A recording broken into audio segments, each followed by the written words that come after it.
Hello guys, welcome to my new video. তো সপ্তমীতে ঘুরতে বেরিয়ে পড়েছি আর খুব তাড়াহুড়োর মধ্যে ছিলাম, তাই জন্য বাড়ি থেকে ভিডিও স্টার্ট করার কথা একদমই মনে ছিল না। তো সেই কারণে রাস্তায় বেরিয়ে ভিডিওটা স্টার্ট করতে হলো। আর এই ড্রেসটাই কিন্তু আমি অ্যাকচুয়ালি সপ্তমীতে পরার জন্যই কিনেছিলাম। কল্যাণীতে যাবার জন্য আমি একটা শাড়ি কিনেছিলাম, যে শাড়িটা পুজোর মধ্যে আমার একদিনও পরা হয়নি। কারণ কি, কল্যাণীতে যাবার আগে আমি ভাবলাম যে ভিড় ট্রেনের মধ্যে যদি শাড়ি পরে যাই আর শাড়ির কুচির মধ্যে কেউ যদি পাড়াটারা দিয়ে দেয়, তারপর যদি শাড়ির কুচি খুলে যায় বা শাড়ি খুলে যায়, এই ভয়টাই আমার মধ্যে কাজ করেছে। তো তাই জন্য আমি ভাবলাম কি যে এর থেকে আমি চুড়িদার পরে যতটা কমফোর্টেবল ফিল করবো, ভিড় ট্রেনে ওঠানামা করতে পারবো, সেটা শাড়ি পরে আর কি ভিড় ট্রেনে ওঠানামা করতে প্রবলেম হবে। তো তাহলে এর থেকে চুড়িদার পরে যাওয়াটাই বেস্ট। তো তাই জন্য আমি এই চুড়িদারটাই কিন্তু পরেই গেছিলাম। কল্যাণীতে যাওয়ার জন্য শাড়ি কিনেছিলাম, কারণ কি আগের বছরও আমরা দুর্গাপুজোতে কল্যাণীতে ঠাকুর দেখতে গেছিলাম তৃতীয়াতে। তো আমি জানি যে এবছরও প্রথম দিকেই যাবে, কারণ কি আমাদের পাড়াতেও যেহেতু পুজো হয়, তো সেই কারণে কিন্তু পাড়ার পুজোর বেশিরভাগ দায়িত্বটা কিন্তু আমার বরের উপরে থাকে। তো সেই কারণে ও পুজোর মধ্যে কোনো জায়গাতেই আর কি ঘুরতে যেতে পারে না, মানে দূরে কোথাও। তো সেই জন্য আমি জানি যে এবছরও হয়তো প্রথম দিকেই যাবে তৃতীয়ার দিকে। আর তৃতীয়াতে গেলে কিন্তু অতটাও ভিড়ের মধ্যে পড়তে হতো না। আমি জানি যে শাড়ি পরে যেতেই যাওয়া যাবে, তো তাই জন্য আমি কিন্তু একটা শাড়ি কিনেছিলাম, আর শাড়িটা কিন্তু আমার এই চুড়িদারের কালারেরই। তো যাই হোক, তারপর আর কি শাড়িটা পরা হয়নি ওইসব টেনশন করে। আর শাড়িটা অন্য কোনো পুজোতেই পরে ফেলবো, কি করা যাবে, পুজোর মধ্যে আমার একদিনও শাড়িটা পরা হয়নি। আর আজকে আমাকে কেমন লাগছে বলো, কারণ কি আগের দিনকে আমি কল্যাণীতে যাবার সময় যখন এই চুড়িদারটা পরেছিলাম, জানি ভিড় ট্রেনের মধ্যে সেজেগুজে গিয়ে কোনো লাভ নেই, সেই ভিড়ের মধ্যে সব সাজ নষ্ট হয়ে যাবে, তাই জন্য সেরকম ভাবে সেজে যায়নি, কিন্তু সপ্তমীতে সুন্দর করে মনের মতো সেজে নিয়েছি। কেমন লাগছে লুকটা অবশ্যই কমেন্টে জানিও। আমার তো সপ্তমী লুকটা ভীষণই পছন্দ হয়েছে। দেখো কি মিষ্টি, কি দারুণ লাগছে আমাকে দেখতে, তাই না? মানে আমি নিজের প্রশংসা নিজেই করছি। হ্যাঁ হ্যাঁ, কখনো কখনো নিজের প্রশংসা নিজেরই করতে হয়। আর আমি জানি আমি অনেক বেশি সুইট, কিন্তু তারপরেও যাদের কাছে লাগছে না, তারা হলো করলা।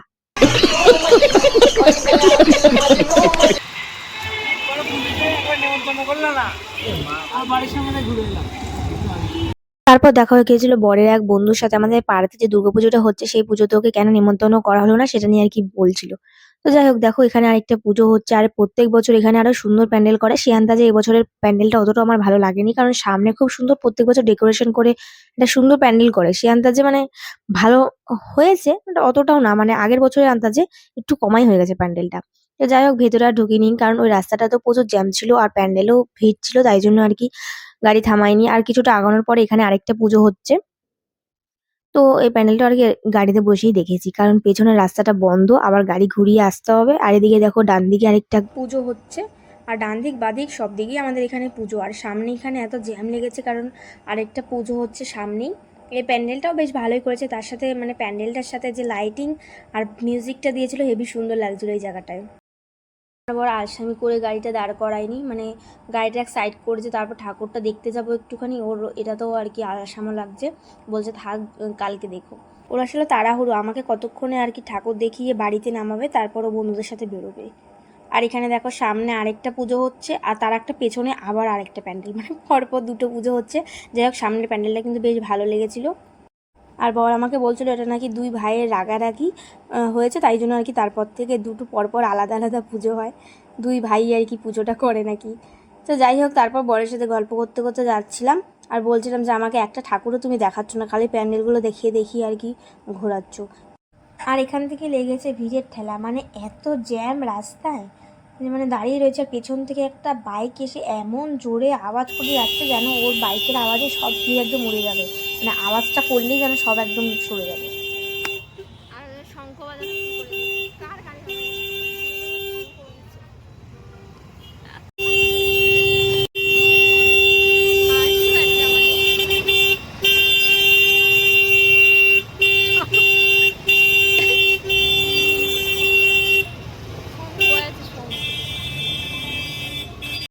আর সত্যি মানে এমনভাবে বাজিয়ে যাচ্ছিল, আর কেউ কিছু বলছিল না যেটা থামাতে।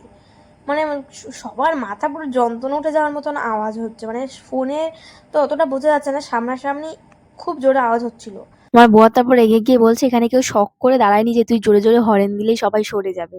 তো যাই হোক, তারপর সোজা ডান দিকে দুদিকেই পুজো হচ্ছিল। তারপর বর বললো যে ডান দিকেই চলো, এখানে একটা মেলা হচ্ছে। তার সাথে সপ্তমীর দিন কিন্তু ওখানে সঙ্গীত অনুষ্ঠানও হচ্ছিল, সেই কারণে কিন্তু ওখানে অনেক লোক ছিল, আর দোকানপাটও প্রচুর বসেছিল। যাই হোক তবুও আর কি এখানে ঠাকুর দেখার জন্য বললো। কারণ এতক্ষণ তো খালি বাইরে থেকে খালি প্যান্ডেল গুলো দেখিয়ে গেছে, একটাও ঠাকুর দেখতে পারিনি। তো এখানে তারপর গাড়িটা একটা সাইড করে আমরা ঠাকুর দেখতে গেলাম। আর এখানে কিন্তু প্রচুর লোক হয়েছে, যেহেতু মাঠটা অনেকটাই বড় সেই কারণে অনেক লোক হলেও সেটা আর কি মনে হচ্ছে না। কারণ কি, এক সাইডে স্টেজ আছে, কারেন্টের নাগরদোলনা পাশে, বাচ্চাদের অনেক রকমের নাগরদোলনা, এত দোকানপাট, এত লোকজন, কিন্তু তারপরেও কেমন একটা ফাঁকা ফাঁকা, কারণ কি মাঠটা অনেকটাই বড়। আর এখানে ঠাকুরটা না, মানে ঠাকুরের চোখগুলো কেমন খুবই রাগী রাগী। কারণ কি, অনেক ঠাকুরেরই হয় না, মানে চোখগুলো একটু মিষ্টি মিষ্টি ভাব। আর এই ঠাকুরের মানে চোখগুলো এত রাগী রাগী যে অসুর ত্রিশূল দিয়ে মারার আগেই ভয় পেয়ে যাবে। যাই হোক, এমনি কিন্তু ঠাকুরটা অনেক সুন্দর হয়েছে। তো দেখো তোমরা, অনেক সুন্দর লাগছে, কিন্তু ঠাকুরের চোখগুলো এত রাগী, মানে আমার ভয়ই লেগে যাচ্ছিল সত্যি কথা। আমি আমার বরকে বলছিলাম যে মানে দুর্গাকে অসুরকে কষ্ট করে আর কি ত্রিশূল দিয়ে মারতে হবে না, চোখ দেখেই ভয় পেয়ে যাবে। আর এখানে আমি বরকে বলছিলাম যে তুমি আমাকে পাত্তাই দিচ্ছ না, কারণ যেই প্যান্ডেলে যাচ্ছ তুমি বন্ধু বান্ধবকে দেখছো আর ওদের সাথেই গল্প নিয়ে আর কি ব্যস্ত হয়ে যাচ্ছ। আর এদিকে দেখো কত লোক, সবাই আর কি প্রোগ্রাম দেখার জন্য আর কি ওয়েট করে রয়েছে, প্রচুর লোক ছিল। তো প্রোগ্রাম এখনো শুরু হয়নি, তবে যাই হোক এখানে আর কি দাঁড়িয়ে প্রোগ্রাম তো দেখা যাবে না, বেরিয়েছি ঠাকুর দেখতে ঘুরতে, তো প্রচুর ঘুরতে হবে। তো মেলাতেই বসেছিল মোমোর দোকান, তাই জন্য চলে গেছিলাম মোমোর দোকানে মোমো খেতে। কিন্তু দুঃখের বিষয়, মোমো শুধু দেখেই গেলাম, কারণ খেতে পারলাম না, এত বেশি ভিড় ছিল যে ওইখানে মোমো খেতে গেলে মোমো খাওয়ার জন্য লাইনেই দাঁড়িয়ে থাকতে হতো 10টা পর্যন্ত। তাই মোমোগুলো দেখেই চলে আসলাম, কিছু করার নেই। তারপরে বেরিয়ে পড়লাম অন্য জায়গায় ঠাকুর দেখার জন্য। আর এখানে বকবক করে যে কি বলছিলাম, বরের কান মাথা খেয়ে ফেলছিলাম। অন্য সময় তো এতক্ষণ টাইম পায় না, কিন্তু পুজোতে যেহেতু ঘুরতে বেরিয়েছি, আমার বকবক এখন শুনতেই হবে, কিছু করার নেই। আর এই বছর মনে হয় সবাই টোটো করেই ঘুরতে বেরিয়েছে, মানে চারিদিকে শুধু টোটোর ভিড় আর টোটো। তো আমরাও ভেবেছিলাম অষ্টমীর দিনকে টোটো করে ঘুরতে বেরোবো, মা বৌদি আমরা সবাই মিলে যাব, কিন্তু যাওয়া হয়নি। পরে আর কি ক্যান্সেল হয়ে গেছে, টোটোওয়ালাকেও বলা হয়ে গেছিল ঘন্টায় 400 টাকা। আমি তো শুনে ভাবছিলাম যে 1 ঘন্টায় 400 টাকা নেবে, তাহলে জায়গায় জায়গায় যদি একটুখানি ঠাকুর দেখে একটু ছবি টবি তুলি তো ওখানেই তো অনেকটা টাইম লেগে যাবে। বলছে তাহলে ওইসব দেখে টোটোওয়ালার লাভ নেই, টোটোওয়ালা 1 ঘন্টায় 400 টাকাই নেবে। তো আমি বলছিলাম যে যদি জ্যাম থাকে, বলছে জ্যাম থাকলেও কিছু করার নেই, 400 টাকা টোটোওয়ালাদের মানে পুজোর সময় ভাবই থাকে আলাদা। না, কল্যাণীতেও গেছি, প্রবীরদের বাড়িতে যাব, ডবল ভাড়া যাচ্ছে, তার মধ্যে আবার বাড়ির সামনে নামিয়েও দেবে না। তারা অনেকটা বাড়ির অনেকটা আগেই নামিয়ে দেবে, ডবল ভাড়া দিতে লাগবে। মানে কিছু করার নেই, ওই টাইমটায় ঠেকা যেহেতু আমাদের, তাই ওই ডবল ভাড়াতে উঠতে লাগবে। আর এখানেও দেখো একটা পুজো হচ্ছিল, কিন্তু ঠাকুর দেখতে যাওয়ার উপায় নেই, কারণ বর বলছে যে একটু পরপরই এক একটা পুজো প্যান্ডেল, তো তোমাকে যদি সব ঠাকুরই দেখাতে নিয়ে যাই তো ওই ভিড়ের মধ্যে পড়বো, গাড়ি ঘুরিয়ে নিয়ে আসবো, তো দুটো তিনটে ঠাকুর দেখতে দেখতেই 10টা বেজে যাবে।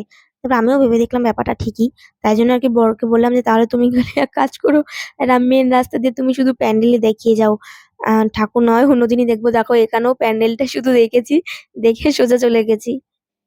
আর তাছাড়া সব ঠাকুর তো একই, তাই না? হেঁটে গেলে আর কি ঠাকুর ভালো করে দেখা যায় প্যান্ডেলের ভেতরে গিয়ে। ওই গাড়ি করে গেলে মানে টোটোতেই যাই আর স্কুটিতেই যাই, বারে বারে গাড়ি থামিয়ে এক একটা ঠাকুর দেখা যায় না, কারণ আমাদের এখানে তো একটুখানি পর পরই এক একটা জায়গায় পুজো হয়। তো সেই কারণে আর কি, যদি আবার কল্যাণীর মতন আর কি অনেকটা দূরে দূরে বড় বড় প্যান্ডেল হতো, তাহলে আবার ঠাকুর দেখার জন্য ঠিকই প্যান্ডেলের ভেতরে ঢোকা হতো। তো যাই হোক, আমার দুর্গাপুজোর সময় যে ওপরের দিকে লাইটিং গুলো হয় না, আমার মানে ওই লাইটিং গুলো বেশি ভালো লাগে, মানে রাস্তার সাইডে সাইডে থেকে ওপরের লাইটিং গুলোতে আমার বেশি ভালো লাগে। গাড়ি করে গেলেই কি আর হেঁটে গেলে কি, ওপরে লাইটিং থাকলে না মানে একটা পুজো পুজো ব্যাপার থাকে, আমার সাইডে লাইটিংটা আমার অতটাও ভালো লাগে না। তো যাই হোক, তারপর চলে এসেছিলাম একটা মাঠে, আর এই মাঠে প্রত্যেক বছরই দুটো করে পুজো হয়, মানে রেষারেষি বা রাগারাগি কোনো একটা কারণে হবে হয়তো। তো যাই হোক, এবছরও কিন্তু দুটোই পুজো হয়েছে, আর দুটো প্যান্ডেলই কিন্তু ভীষণ সুন্দর হয়েছে। আর প্রত্যেক বছর পুজোতেই কিন্তু এই মাঠে মেলাও বসে।